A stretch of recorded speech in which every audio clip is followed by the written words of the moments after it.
Assalamualaikum warahmatullahi wabarakatuh. Waalaikumsalam warahmatullahi warahmatullahi wabarakatuh. wabarakatuh.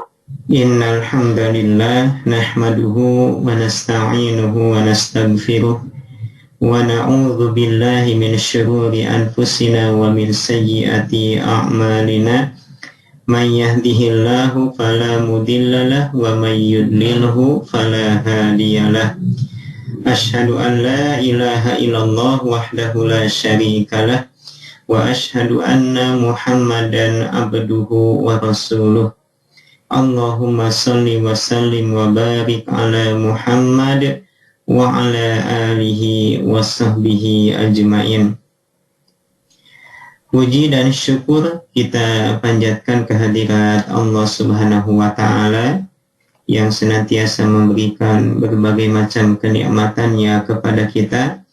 Alhamdulillah, di penghujung akhir bulan Dzulqa'dah ini kita bisa berkumpul kembali dalam rangka thalabul ilmi. Mudah-mudahan dengan agenda yang kita laksanakan di malam hari ini menjadi amal ibadah yang diterima oleh Allah Subhanahu wa ta'ala.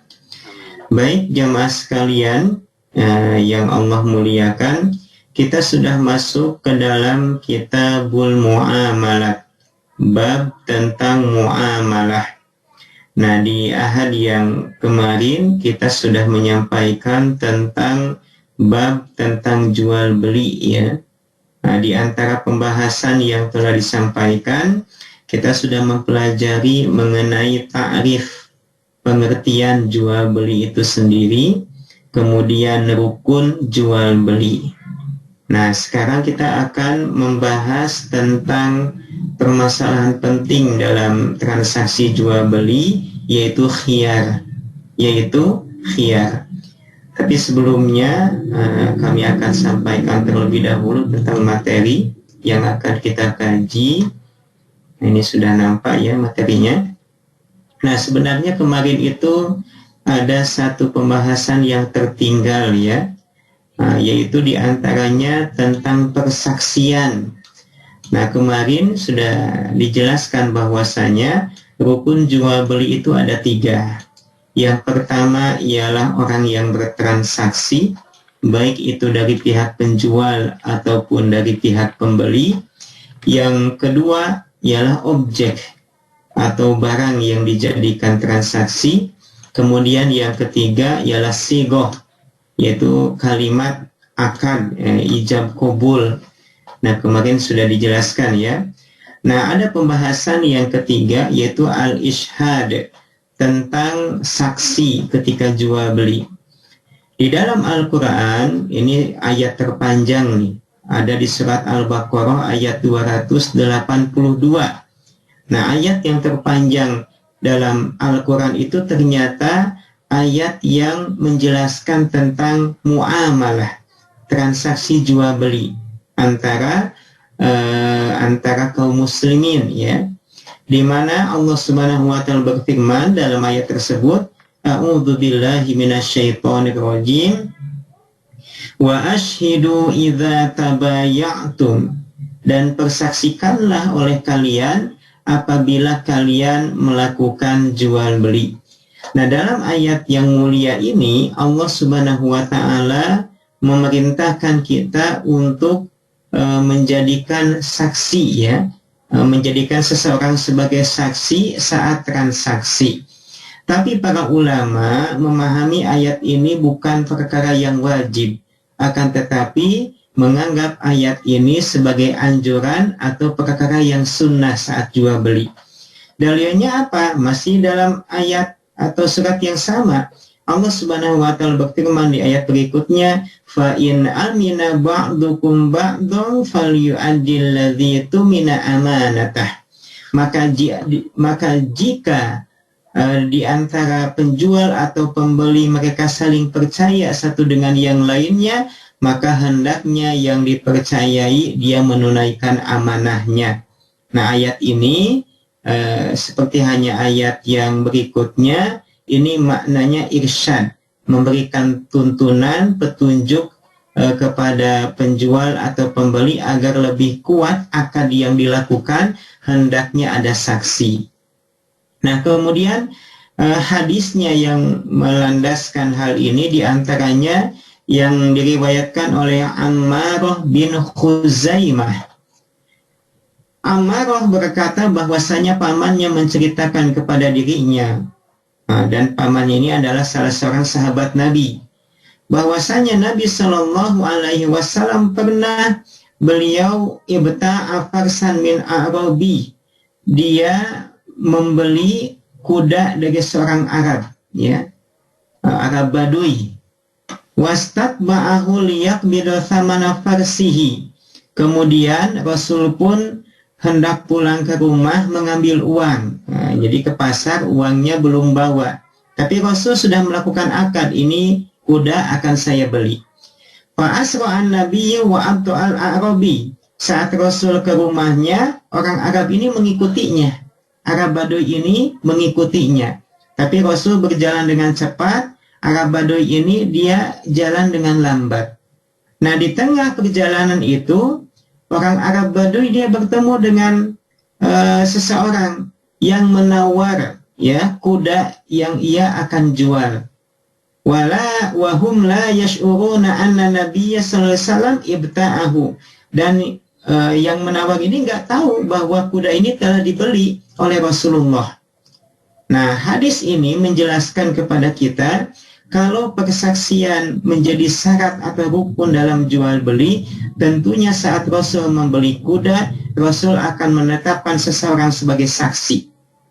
Ya, kalau saksi bagian dari syarat rukun atau jual beli, tentunya Rasul akan menunjuk seseorang sebagai saksi. Tapi ternyata tidak, jemaah sekalian. Oleh karenanya, saksi ini hukumnya sunnah, tidak wajib. Dan kita pun melihat bahwasanya para sahabat radhiyallahu anhum, banyak di antara mereka yang berprofesi sebagai pedagang. Mereka melakukan transaksi jual beli di pasar, tapi kita pun tidak mendapati di antara mereka ada yang mengangkat seorang saksi saat jual beli. Nah, tapi kalau misalkan jamaah mau mengangkat seorang saksi, apalagi transaksi yang kita lakukan ialah transaksi yang besar, karena melibatkan banyak orang atau orang yang berkepentingan atau objek dagang itu jumlahnya sangat besar, maka ada baiknya memang mengangkat seseorang menjadi saksi agar menguatkan akad yang telah kita lakukan. Nah, selanjutnya jemaah yang Allah muliakan, kita masuk ke dalam pembahasan utama di malam hari ini, yaitu bab tentang khiyar. Al-khiyaru fil bai'i. Khiyar dalam jual beli. Nah, pertanyaannya, apa itu khiyar? Khiyar dari segi bahasa artinya pilihan. Jadi khiyar itu diartikan dengan masa di mana penjual atau pembeli mereka diberikan kesempatan untuk berpikir apakah mereka akan melanjutkan transaksinya ataukah mereka akan membatalkannya. Dan khiyar ini jemaah sekalian tidak mempengaruhi akad. Karena khiyar ini hakikatnya ialah pelengkap akad, bukan akad itu sendiri. Atau bisa dikatakan khiyar ini adalah turunan dari akad jual beli. Nah, oleh karenanya, karena khiyar ini pilihan, ada kalanya memang khiyar ini tidak diberlakukan. Misalkan nanti kita akan bahas tentang khiyar aib, ya. Taruh pembeli dia membeli suatu barang. Kemudian ketika barang sampai atau barang diberikan, dia dapati aib. Maka dalam hal ini pembeli punya hak. Yang pertama mengembalikan barang yang terdapat aib di dalamnya. Kemudian yang kedua meminta ganti barang tersebut atau meminta dispensasi dari harga yang telah ada. Misalkan kita sampaikan kepada pedagang, ya udahlah bang, ini barang walaupun ada cacatnya saya ambil, tapi diskon dong, potong harganya, boleh. Atau misalkan pembeli merelakan begitu saja, biarlah aib ini saya terima, saya ridho. Nah ini boleh, silakan. Nah inilah yang disebut dengan khiyar, ya. Nah jemaah yang Allah muliakan, akad jual beli itu hakikatnya ialah akad laziman, yaitu mengikat antara penjual dan pembeli. Oleh karenanya ketika akad ini sudah terpenuhi rukun dan syaratnya, maka tidak boleh dibatalkan oleh satu pihak. Harus ada kesepakatan antara kedua belah pihak.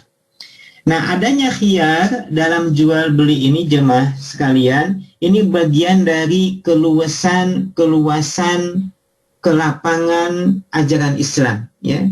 Karena seorang muslim itu dituntut, ya, ketika melakukan sesuatu dia harus berpikir terlebih dahulu tentang maslahat dan mafsadatnya. Ketika melakukan akad agar jangan terburu-buru, karena boleh jadi dia mengalami penyesalan atau kerugian di kemudian hari. Oleh karenanya akad khiyar ini sebenarnya melindungi dua pihak. Apakah dari pihak pembeli ataukah dari pihak penjual? Nah, nanti kita akan lihat pembagian khiyar, ya. Di kita ada lembaga perlindungan konsumen, ya. Nah, sebenarnya harus ada juga perlindungan bagi penjual. Nah, bagi kita sebagai seorang muslim yang mempelajari fikih muamalah ini, insya Allah akan memahami bahwasanya khiyar ini tiada lain ialah untuk menjaga hak baik penjual ataupun pembeli. Jangan sampai ada pihak yang dirugikan, atau jangan sampai ada pihak yang tertipu, ya, karena transaksi yang dilakukan. Kemudian selanjutnya pembagian khiyar. Nah, yang paling penting kata para ulama, khiyar itu terbagi menjadi 4 bagian. Lihat khiyar aksamun. Ada beberapa bagian khiyar itu, ada beberapa jenis. Yang pertama ialah khiyarul majlis, khiyar di majlis. Maksudnya ialah penjual dan pembeli melakukan transaksi di suatu tempat, ya. Maka tawar-menawar berlaku pada saat itu juga. Maka dari pihak pembeli dia punya hak apakah melanjutkan transaksinya ataukah membatalkannya. Hal ini berdasarkan dari hadis Ibnu Umar radhiyallahu anhuma, bahwasanya Nabi Shallallahu alaihi wasallam bersabda, al-bai'ani bil khiyar ma lam yatafarraqa. Yang namanya jual beli itu ada khiyarnya selama keduanya belum berpisah. Nah, di sini dibahas oleh para ulama. Nah, berpisah di sini apakah si pembeli sudah keluar dari pasar ataukah si pembeli sudah tidak menghadap lagi atau bertemu lagi dengan penjual yang pertama, ya. Maka pendapat yang paling kuat yang dimaksud dengan yatafarraqa selama keduanya belum berpisah, dalam artian si pembeli sudah meninggalkan penjual yang pertama. Jadi kalau misalkan pembeli sudah membatalkan transaksi yang pertama, si pembeli boleh dia mendatangi penjual yang lain, ya. Tapi kalau di masa khiyar majlis ada penjual dan pembeli yang melakukan transaksi, tidak boleh ada pihak yang ketiga, ya.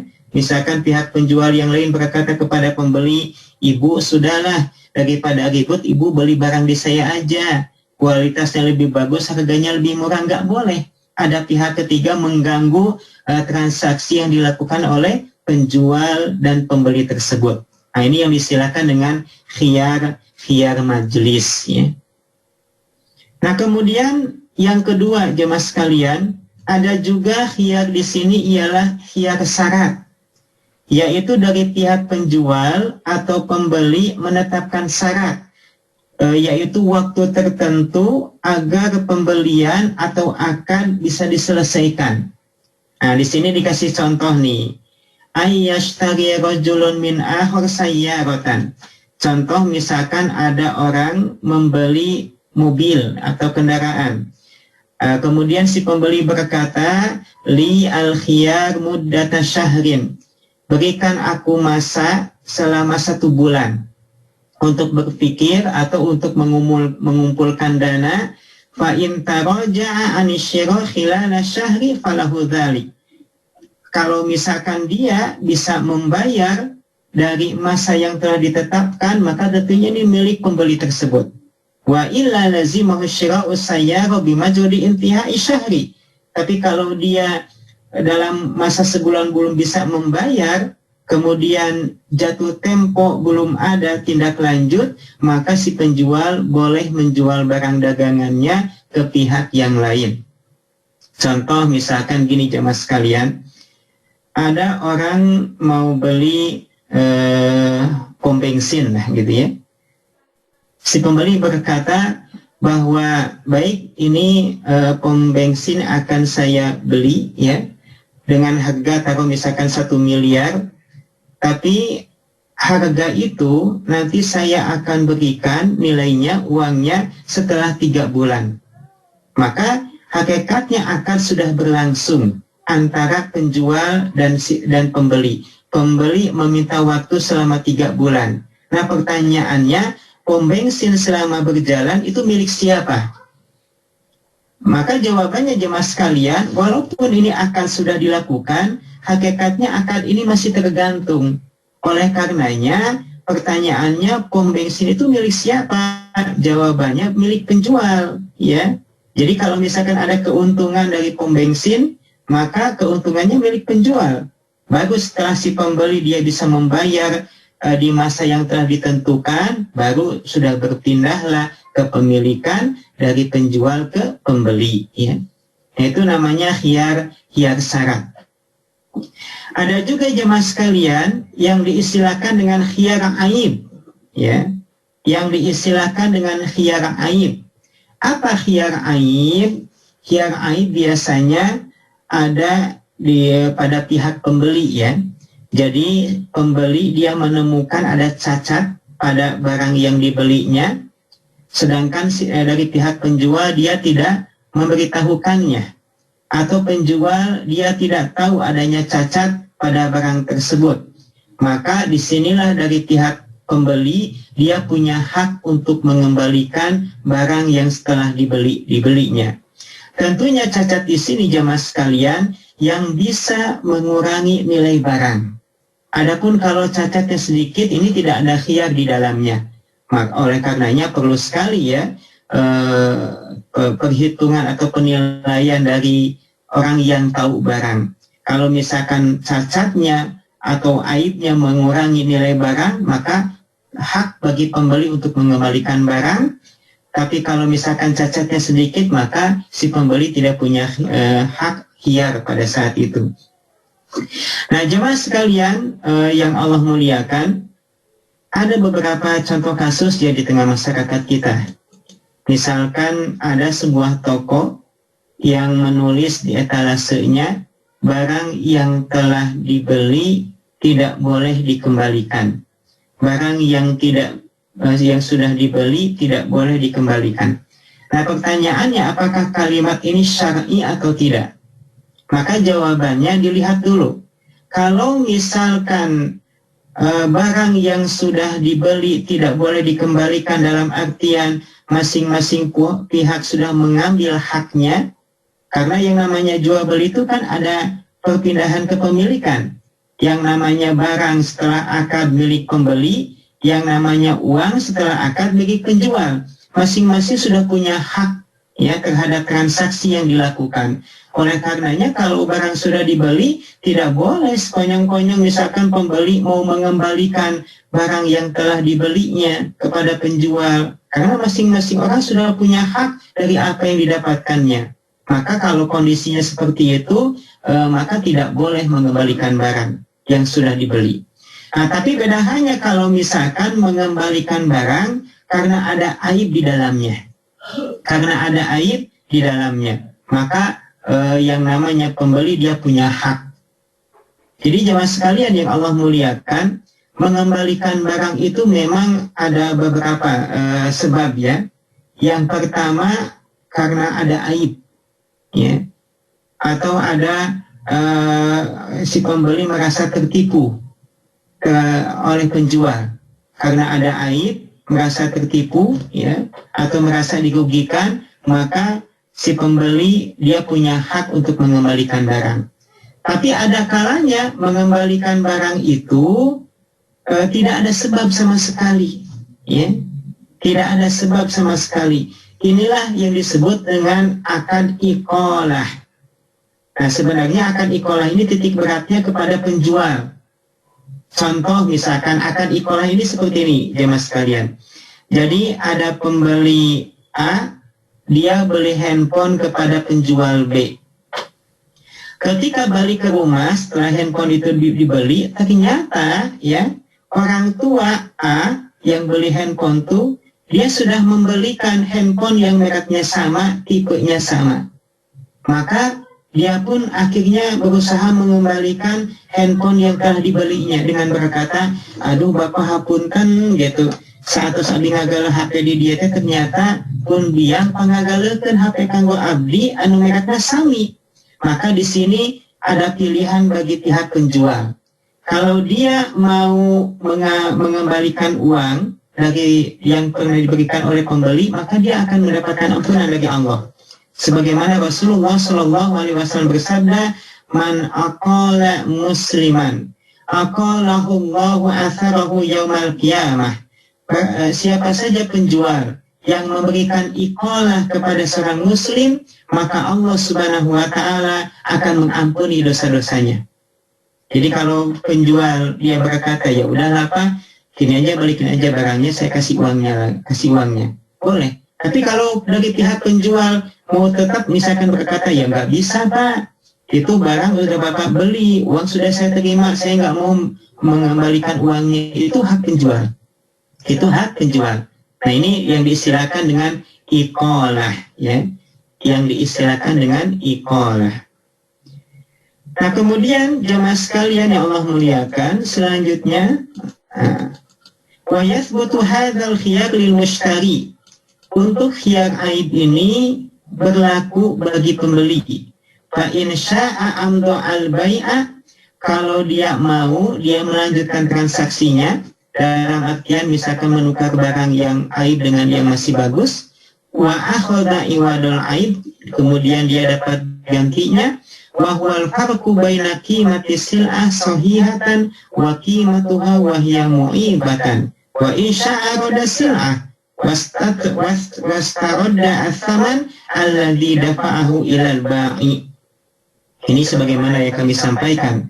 Jadi kalau ada barang terdapat aib di dalamnya, pembeli dia punya hak. Yang pertama mengembalikan barang, kemudian mengambil uang. Yang kedua, pembeli minta dispensasi. Misalkan kita berkata, ini barang karena ada aib, saya minta diskon.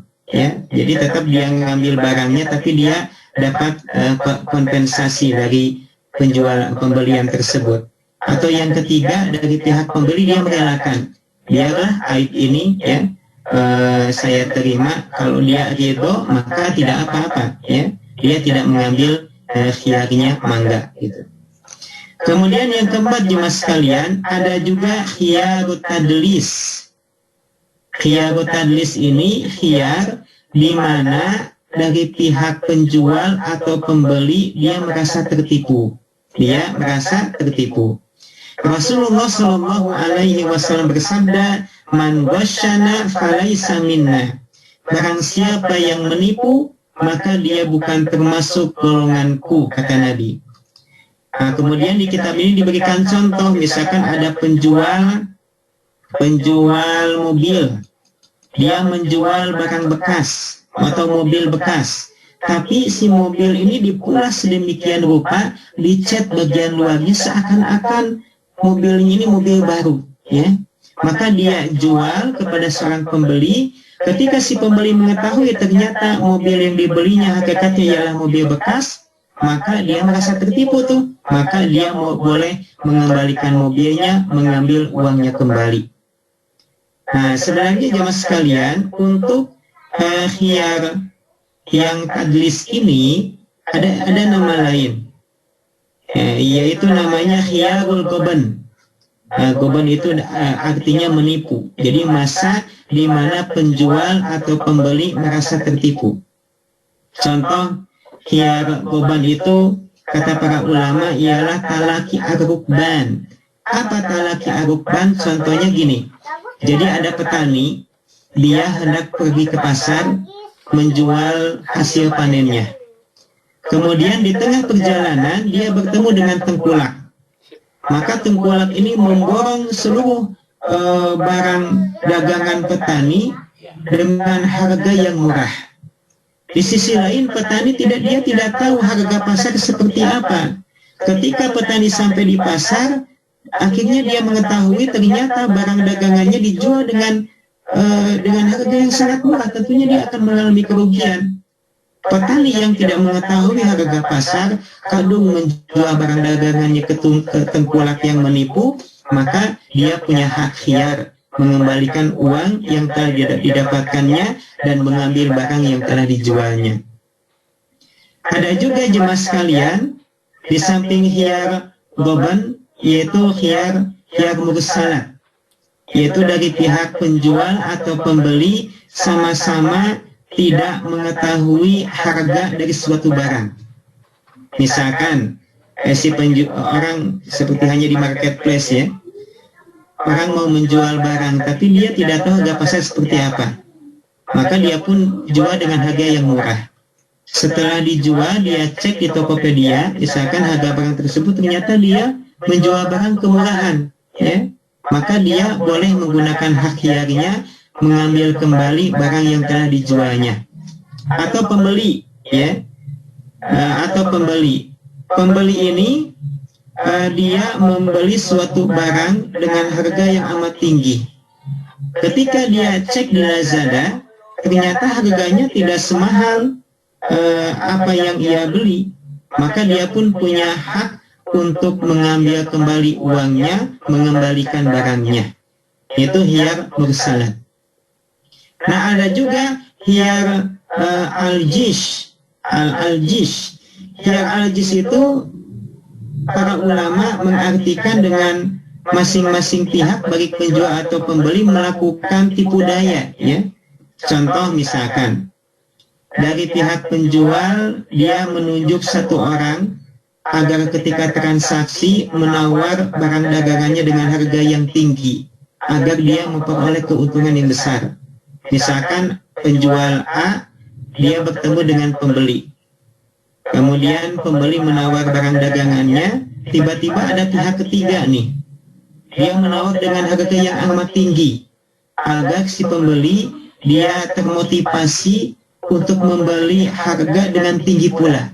Maka ini nggak boleh. Atau misalkan ada dari pihak pembeli, ya, dia menawar dengan harga untuk menjatuhkan barang yang dagangan yang ada di pasar, ya.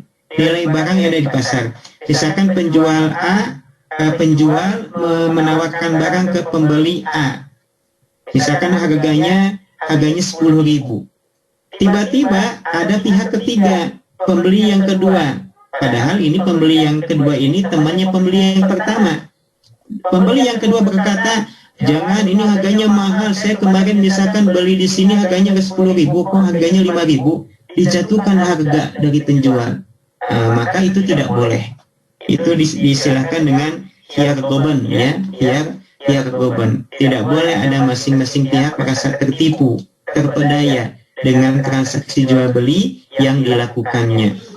Nah, itu diantaranya contoh khiyar jemaah sekalian dalam akad jual beli. Kemudian pembahasan yang kelima tentang syarat syurutul bai', syarat jual beli. Agar jual beli itu sah, maka harus memenuhi syarat. Yang pertama ialah at-taradi bainal bai'i wal mustari. Adanya keridhaan atau saling ridho antara penjual dan pembeli. Allah Subhanahu wa taala berfirman, A'udzubillahi minasyaitonirrajim. Ya ayyuhalladzina amanu la ta'kulu amwalakum bainakum bil batil illa an takuna tijaratan an tariqin minkum.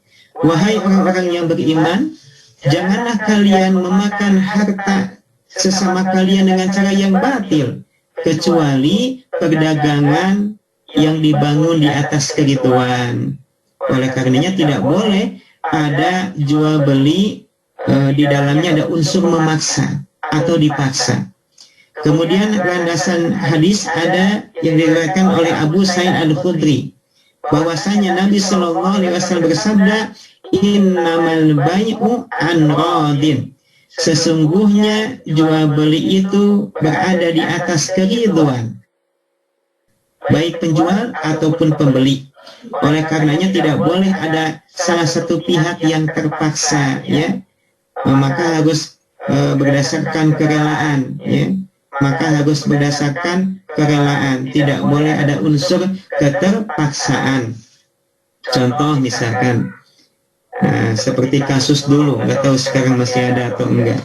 Kalau kita jalan-jalan tuh di alun-alun kota Bandung, biasanya ada tukang kosmetik. Nah, yang jualan kosmetik ini nyuruh kepada calon pembeli untuk mencoba kosmetik yang ia jual. Ternyata setelah dicoba, pembeli mengurungkan niatnya untuk membeli. Nah, tapi penjual memaksa, ini harus dibeli karena ini udah Anda pakai, udah Anda gunakan. Nah, maka nggak boleh ada pihak yang terpaksa atau ada pihak yang memaksa. Yang namanya jual beli itu harus berdasarkan keridhaan antara masing-masing pihak. Kemudian yang kedua jemaah sekalian, di antara syarat jual beli ialah qaulul aqidu jaizut tasarruf. Bahwasanya penjual dan pembeli itu ada kemampuan untuk melakukan transaksi. Oleh karenanya, hendaknya penjual atau pembeli baligon. Mereka harus balik. Nggak boleh melakukan transaksi jual beli dengan orang yang belum balik. Nah, kemarin sempat kami singgung, ya, tentang jual beli dengan anak kecil. Dalam hal ini ada khilaf di kalangan ulama. Tapi pendapat yang paling kuat, kalau kita mau transaksi jual beli dengan anak kecil, harus memenuhi dua syarat. Yang pertama, bahwa barang yang dibeli adalah barang yang nilainya kecil atau barang yang dianggap remeh oleh sebagian orang. Tidak barang yang nilainya besar atau jumlahnya sangat besar. Itu yang pertama. Yang kedua, boleh kita jual beli dengan anak kecil itu kalau misalkan si anak sudah dapat izin dari walinya, entah itu dari orang tuanya ataupun dari kerabatnya. Nah, ini pendapat yang paling kuat, ya. Kemudian akilan, harus berakal. Oleh karenanya tidak boleh melakukan transaksi yang dengan orang yang gila, ya. Orang termasuk yang merdeka, rasyid, dan yang sudah rasyid itu yang cerdas, yang mengetahui mana yang boleh, mana yang tidak, mana yang halal dan yang haram. Kemudian yang ketiga jemaah sekalian, di antara syarat jual beli ialah ayyakunal bai'u malikan lil mabi'. Yang namanya penjual itu dia punya kepemilikan penuh terhadap barang yang dijualnya. Atau misalkan penjual itu adalah wakil dari pemilik barang. Kalau wakil, ya, seperti hanya orang yang diwasiatkan menjaga tokonya, ya, atau disuruh untuk menjual barang dagangannya, dia sebagai wakil boleh. Fala yasihu ayyabi asyakhsun say'an la yamlikuhu. Maka tidak boleh seseorang menjual barang dagangan yang tidak dimilikinya. Lantaran Rasulullah Shallallahu Alaihi Wasallam bersabda, la tabi' ma laisa indak. Tidak boleh menjual barang yang bukan milik kamu. Nah, ada satu pembahasan jemaah sekalian di kalangan ulama. Para ulama sepakat kalau misalkan ada pihak ketiga menjual barang bukan atas izinnya dan penjual tidak ridho, maka tidak sah jual belinya. Lalu bagaimana kalau misalkan penjual ridho? Misalkan gini, ada penjual berkata kepada temannya, tungguin ya barang dagangan saya mau sholat.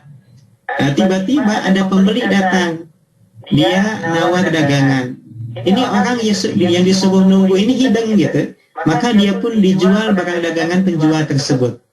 Nah, selesai sholat, penjual berkata, mana barang dagangan saya? Oh, sudah terjual. Berapa kamu jual? Dengan harga segitu.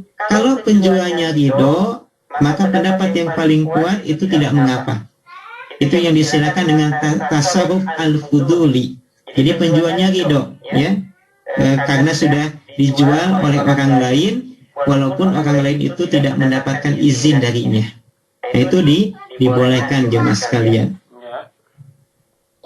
Oleh karenanya sebenarnya yang namanya jual beli itu hakikatnya ialah melibatkan dua pihak.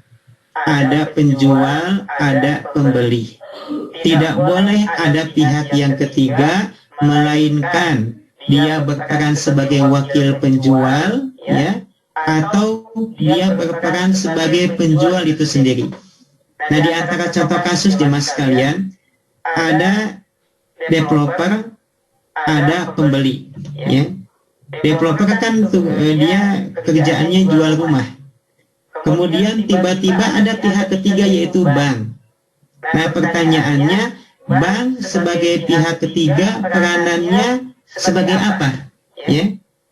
Kalau bank menjadi wakil dari developer, maka tentunya ini boleh, silakan. Maka tentunya bank akan dapat margin keuntungan sebagai wakil dari developer. Maka itu boleh. Walaupun kita menyaksikan, ya, ada bank mau menjadi wakil developer. Kemudian yang kedua, dari pihak bank sebagai pihak yang ketiga, dia menyendiri. Dalam artian dia membeli rumah kepada developer, kemudian hasil pembeliannya dijual kepada pembeli. Maka ini pun tidak jadi masalah. Nah, yang jadi permasalahan itu ialah bank menjadi pihak ketiga yang memberikan pinjaman kepada pembeli, ya, di mana dari pihak bank dia ingin mendapatkan keuntungan, bukan hasil jual belinya, tapi hasil memberikan pinjaman uang. Maka keuntungan dari hasil meminjamkan uang, maka itu adalah riba. Dan sepakat para ulama bahwa riba itu diharamkan. Bunga bank itu riba, ya. Nah, itu jemaah sekalian, ya.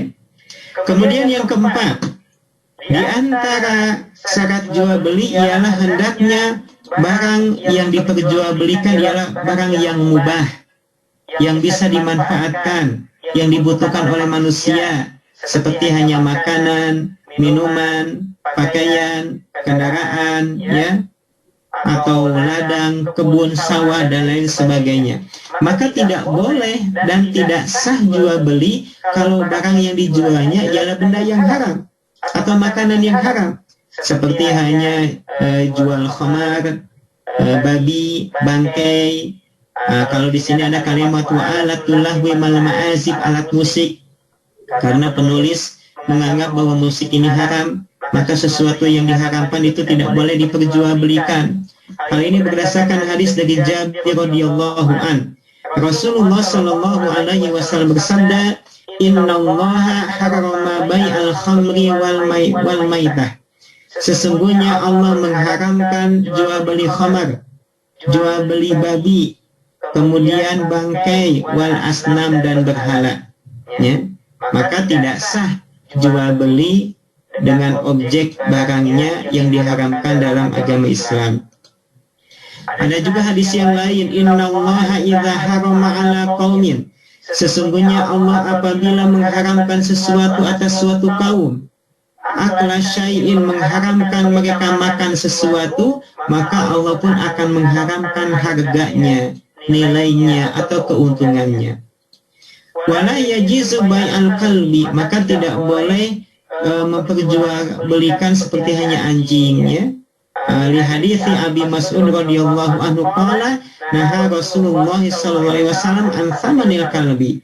Rasul melarang jual beli anjing. Ini tidak diperbolehkan dalam Islam. Kemudian yang kelima jemaah sekalian, di antara syarat jual beli ialah bahwa dari pihak penjual, ya, atau dari pihak wakil penjual, mereka ada kemampuan untuk menyerahkan barang yang dijualnya.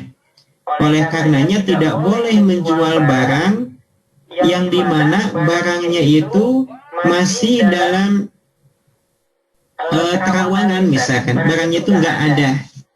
Fala yasihu bai'uhu idza huwa dakhil fi bai'il gharar. Karena ini bagian dari jual beli gharar yang diharamkan dalam pandangan Islam. Gharar itu, kata para ulama, ialah sesuatu yang memang tidak bisa diketahui dengan pasti keuntungan atau kerugian yang didapatkannya. Jadi gharar itu spekulasi, ya, masih untung-untungan. Fa innal mushtari qad yanfa'u thaman, karena ada kalanya yang namanya pembeli dia menyerahkan uang, wala yasulu 'alal mabi', tapi dia tidak ada kepastian untuk mendapatkan barang yang dibelinya, ya. Oleh karenanya dilarang orang misalkan menjual ikan dalam air yang tidak jelas, ya. Ikannya berapa banyak atau berapa kilo, pokoknya dijual yang ada dalam air nggak jelas. Walan nawafit tamar, tidak boleh menjual burung fil hawa misalkan di udara, tidak boleh menjual susu yang masih dalam perut atau puting susu binatang, ya. Walal hamlu alladzi fi batni ummi, tidak boleh juga menjual janin yang masih dalam perut ibunya. Walal hayawan asyarib, dan tidak boleh menjual hewan yang sudah kabur, ya, lepas dari kandangnya, nggak boleh. Nah, ini masuk ke dalam kategori bai' gharar, jual beli gharar yang tidak boleh dalam pandangan Islam, jual belinya nggak sah.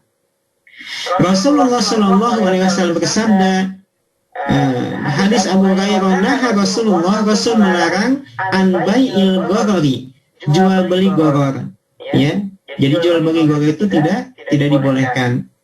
Nah, jemaah sekalian, gharar yang dimaksud tentunya gharar yang bisa mengurangi nilai atau menyebabkan kerugian dari pihak pembeli. Gharar yang dilarang ini gharar yang sifatnya besar, ya.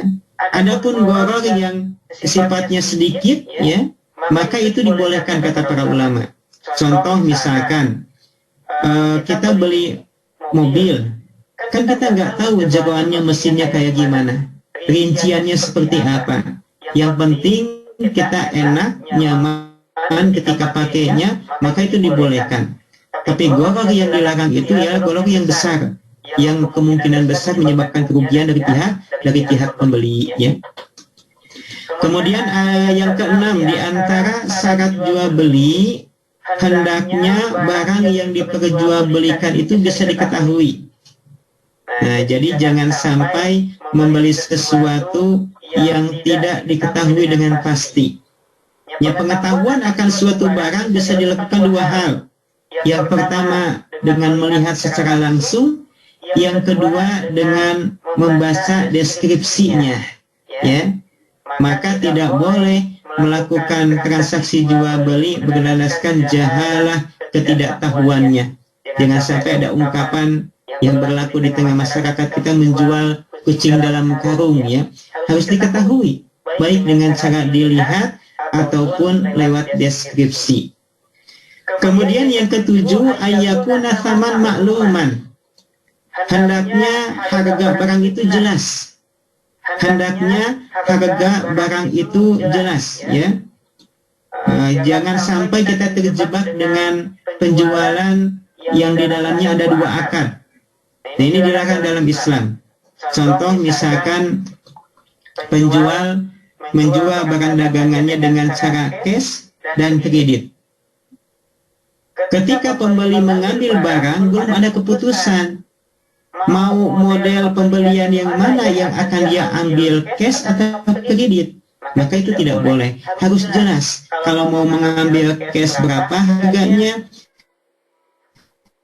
kalau mengambil barang dengan cara kredit berapa harganya. Jadi jangan sampai ada dua akad dalam satu transaksi jual beli. Demikian jemaah sekalian yang bisa kami sampaikan. Ini banyak yang tidak hadir, ya, pada kesempatan kali ini. Mudah-mudahan nanti besok bisa ikut bergabung, atau yang sedang uzur atau sakit, mudah-mudahan akan sembuh sakitnya, ya. Baik, itu mungkin jemaah sekalian yang bisa kami sampaikan pada kesempatan malam hari ini. Sebelum kami tutup, ada yang mau ditanyakan tentang khiyar dan syarat jual beli jemaah sekalian? Tidak ada? Tidak ada ya? Baik, mungkin itu Mas Sigit yang bisa kami sampaikan pada kesempatan malam hari ini. Ya Pak. Mudah-mudahan apa yang disampaikan ini bisa diambil pelajarannya, khususnya bagi saya pribadi, umumnya bagi jamaah sekalian. Silakan untuk ditutup, mangga. Iya, terima kasih Pak Ustadz. Baik Bapak Ibu, tadi sudah dikaji tentang hukum jual beli ya Pak. Mudah-mudahan menambah wawasan buat kita semua. Baiklah, kalau tidak ada pertanyaan, kita tutup saja pertemuan kajian online pada malam hari ini. Terima kasih Pak Ustadz, terima kasih Bapak Ibu semuanya. Kita tutup dengan doa majelis. Subhanakallahumma Subhanakallahumma wa bihamdika asyhadu an la ilaha illa anta astaghfiruka wa atubu ilaik. Wassalamualaikum warahmatullahi wabarakatuh.